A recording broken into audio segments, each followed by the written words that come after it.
मेरे पास तस्मिया कलेक्शन की तरफ से 5 अदद सूट पड़े हुए हैं। एक सवाल करूंगा, अगर इन्होंने सही जवाब दिया तो एक सूट बिल्कुल फ्री दिया जाएगा। अरे कहना क्या चाहते हो? मुझे अंदाजन बताएं कि इस बच्ची का क्या नाम है।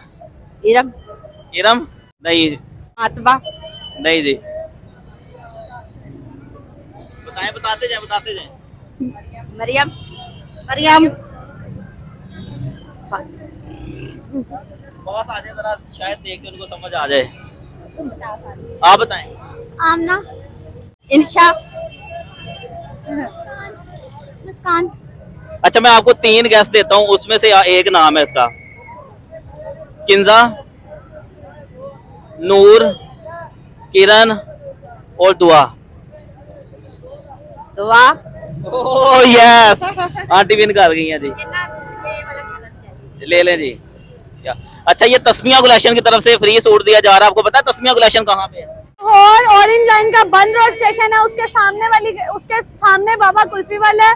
उससे थोड़ा सा आगे गली में मिल्लत चौक है। मिल्लत चौक में आके मेरा गुदाम है तस्मिया कलेक्शन के नाम से। फोन नंबर अपना बता दें। 0322691938।